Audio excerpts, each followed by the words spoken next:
afternoon, everybody.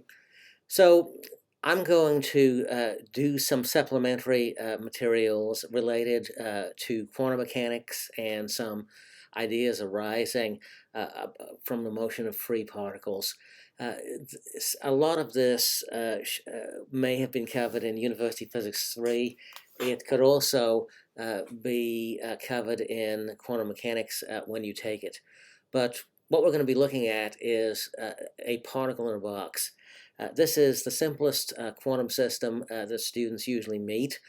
And keep in mind that at the quantum level, all particle problems, free particle problems, are particle in the box problems, because particles are always confined to a box of some kind, whether it be the solar system, the entire universe, a galaxy, or something much smaller.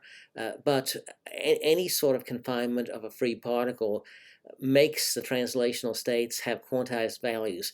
They may be too close together for you to be able to detect it experimentally, but in fact they are there. So what we do is we usually then meet quantum problems, and in any quantum problem there's a simple recipe that you follow. You define the potential energy, you insert it in the Schrodinger wave equation or the Schrodinger equation, and you solve it. Then you use that solution to find the wave functions. Then finally you find the allowed energies for the object, and those energies are going to be quantized. So the particle in a box in one dimension is a particle moving horizontally in an infinitely deep potential well from which it can't escape. We need to determine the wave function psi and its energy E. The E's are the allowed energies, and psi is, or at least the square of psi, gives the probability of the particle being at some location in the box at a given energy. So here's the schematic diagram.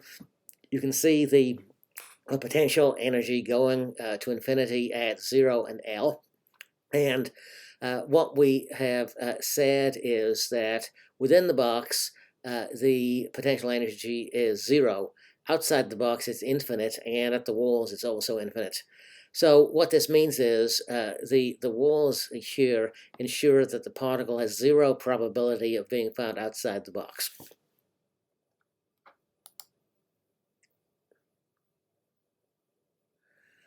For this problem, we have to solve the time-independent Schrodinger equation.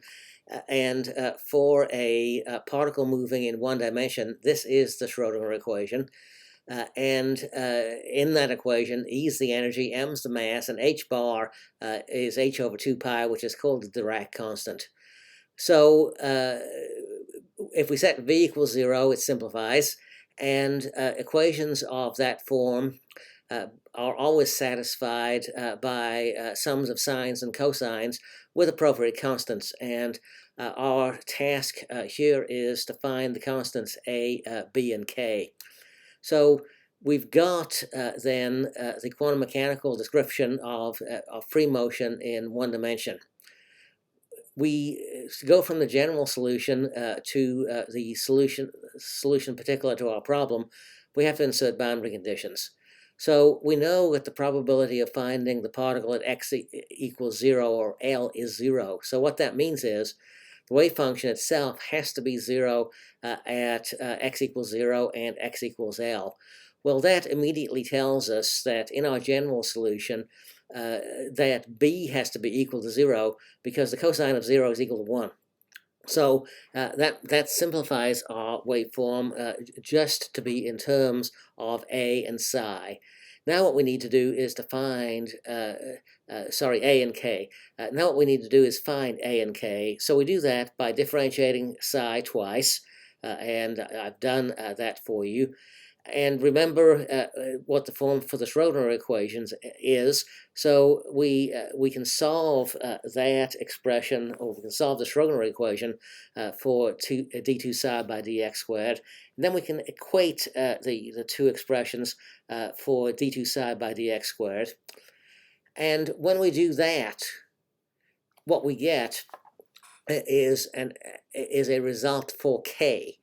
And that then allows us to rewrite the expression for the wave function. And now all we have to do is solve it for A. Again, what we'll use is that the probability of finding the particle at x equals 0 or x equals L is 0. So again, we're going to say that the wave function is equal to 0 at x equals L. And the resulting equation then can only hold if the expression or the argument of the sign is equal to integer values. So anyway, we've got our expression, and there we have it. So that means we can now write that psi is equal to n pi x over L. And to get A, what we've got to do is to use that the total probability of finding the particle inside the box is equal to 1. And in doing this, what we're doing is something called normalizing the wave function. So in the box, and the box is limited between 0 and L, we can say that the integral of psi squared dx over that interval is equal to 1.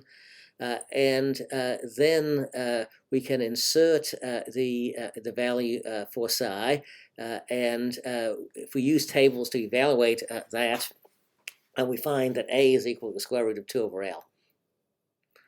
So we now have an expression for the wave function, and we can go on to find the energies because we've got the expression where the derived term multiplied by L is equal to n pi, and if we label particular values of energy with n when n equals 1, 2, 3, etc., our final expression is En is equal to n squared h squared divided by 8m all squared. This tells us that the energy is quantized. It also tells us that the 0-point energy is not equal to 0. What this means is that even at the lowest possible temperature, the particle isn't at rest. It always has some kinetic energy. Well, we're going for our purposes, to need not the solution to the particle in a one-dimensional box, but we'll need the solution to a particle in a three-dimensional box. Calculation's basically identical, except that you have to factor it into x, y, and z. And when you do that, it turns out that you get a slightly more complex expression for the wave function. And we, at this level, are allowing Lx, Ly, and Lz to be different, although later we'll set them all equal to the same thing. And if we do set them to the same thing, you'll notice that when all of the n's are equal to 1, there's only one energy that corresponds to that, and we call that, we say it's unique or non-degenerate. But if we take a look at the states 2, 1, 1, 1, 2, 1, and 1, 1, 2, they're all states that make the sums of the squares equal to 6. And so what that means is we have 3 degenerate states here that all have the same energy. So that's something that you've probably met before, but this is one of the first places that degeneracy emerges. So that completes the review of the particle in the box. Well, it turns out that the solution to the particle of the box is the easiest way of introducing the density of states function. So the expression for the energy levels is displayed. And then what I'm going to do is I'm going to let the lengths in each direction be equal to each other. And I'm then going to label this new result EJ, and basically I'm going to say that the energies are proportional to the square then of this resulting quantum number. And essentially, this quantum number Nj is the number of states for which the energy level is Ej. And so we have an expression for Ej, and I've used L squared. Since V is equal to L cubed, some authors write L squared equal to V to the 2/3. We may use that at some point. So if it happens that the quantum numbers are large and the energy levels are close to each other, then we can say that this square of n is equal to the radius of a sphere in the space, and the possible values of nx, ny, and nz are all positive integers, and they give us a cubic lattice, and for a given energy, the values of nx, ny, and nz all lie on the surface of a sphere of radius r. I'm not a great artist, so I've only done a two-dimensional cross-section, but there you get the idea, and I didn't even complete my cube, but anyway, you can see various dots at the on the radius of that sphere. Now what I'm going to do is I'm going to let G of E dE be the number of quantum states in the range epsilon to epsilon plus d epsilon. This is the number of quantum states with quantum numbers that lie in an infinitesimally thin shell of an octant of a sphere with radius proportional to the square root of energy. And the reason that we're dealing with an octant rather than the entire sphere is, remember that the values of nx, ny, and nz are positive integers. Well, what that means is our cubic lattice doesn't fill all of the octants of a sphere. It just fills the one where nx, ny, and nz are all positive. So that will be needed in our results. So what that effectively means then is that if we calculate n of epsilon, the number within within a radius or within the radius of energies epsilon, and then we calculate the number of states in the radius corresponding to energies epsilon plus d epsilon, we describe a shell of thickness d epsilon. And in order to evaluate this, I'm going to use a Taylor series expansion. Now, the typical Taylor series that you are used to is the Taylor series of fx expanded about some point a. Well, in this case, I'm going to use an alternate form of the Taylor series. I'm going to let x be epsilon plus d epsilon, which makes a equal to epsilon, and then I can write the Taylor series for n of epsilon plus d epsilon. And we assume that the higher order differentials higher than d epsilon are negligible in this calculation, so we won't consider anything other than the two terms. But I can use this Taylor series to evaluate g of epsilon d epsilon by taking this result and subtracting n of epsilon from it, which I'll do on the next page. So that then gives us the expression for n of epsilon d epsilon. We subtract n of epsilon from it to get g of epsilon d epsilon, and it's a nice simple expression. And n of epsilon is the number of states contained in an octant of a sphere of radius r. So we can calculate the volume of that sphere. We can multiply by 1/8 to get the number of points within the positive octant.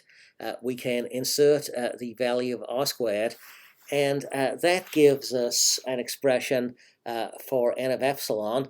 And then we can use that, we can differentiate it with respect to epsilon, and finally get our density of states function for this particular problem. This result is good for bosons of spin 0. If we had applied this to a fermion particle of spin 1/2, we'd have to multiply this result by 2, as there are 2 spin states, spin up and spin down, for each translational state. This is the simplest way of arriving at a density of states function. Notice I didn't introduce the k-space that I mentioned in the notes earlier. So this applies for a particle of mass m.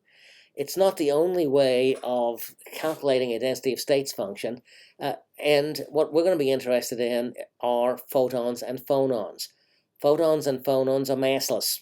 So what I'm going to do this time is I'm going to get a new density of states function that depends only on wave properties.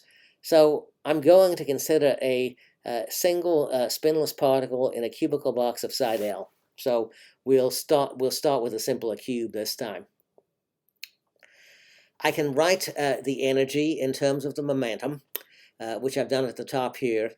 The solutions will again be standing waves in 3 dimensions, and we can steal the form from what we got last time. The solutions still have to vanish at the boundaries of the box. But what I'm going to do this time is I'm going to define pi squared over L squared multiplied by the sum of the squares of the n's is equal to k squared, where k is a vector with components pi n1 over L, pi n2 over L, and pi n3 over L. So I'm going to work in terms of this k instead of n. This k is called a wave vector. And we'll talk about the points in k space. Again, each individual value of k points to some point in a space, and if we put a dot at the tip of the space, at the tip of the vector, the space is again filled up with dots. You can see from the expression for the vector k that the points form a cubic lattice with spacing between the points of pi over L. So what that means is the volume occupied per point in k space is pi over L all cubed. So again, since the ni are greater than 0, the ki are greater than 0. So again, we have to take the octant and find the number of points. So this time, instead of using g of e dE, we'll use f of k dk, and this means the number of wave vectors k lying in the range k to k plus dk, exactly the same idea as before. And so we can say that f of k dk is the volume of the shell divided by the volume occupied per point, multiplied by 1/8 for the positive octant. And so since v is equal to L cubed, we can quickly find our expression for f of k dk. Now we can find any other density of states for a wave that we want to from this. We can use E equals h nu and P equals E over C.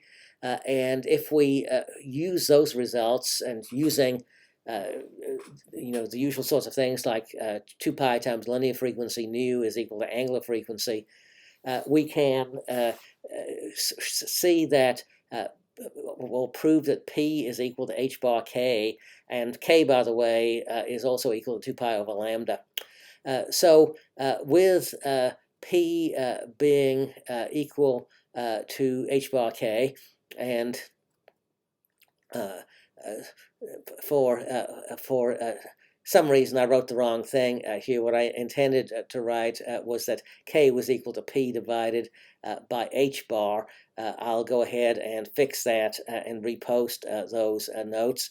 I can replace the k's in my expression for f of k dk and arrive at f of p dp. And basically, in general, when you see a few of these, would immediately be able to go to a sum over orbitals to an integral over the density of states, which is something we'll use again and again. So that is the basic density of states idea. It's a very common idea, and it is one that we'll use multiple times over the next several weeks. So that's density of states, and this is the easiest way of arriving at it.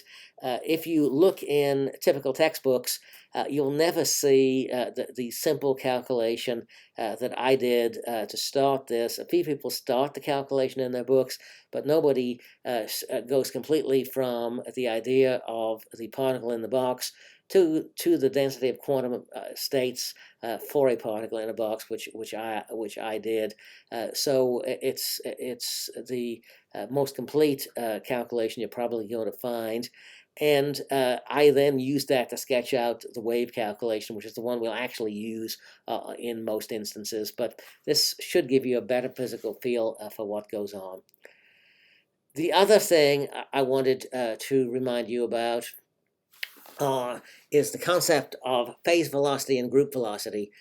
If you're looking at a single wave, the way you determine its speed if it's traveling along is you fixate on a peak, and you watch that peak move along, and it turns out that the phase velocity is given by the ratio of the angular frequency to k.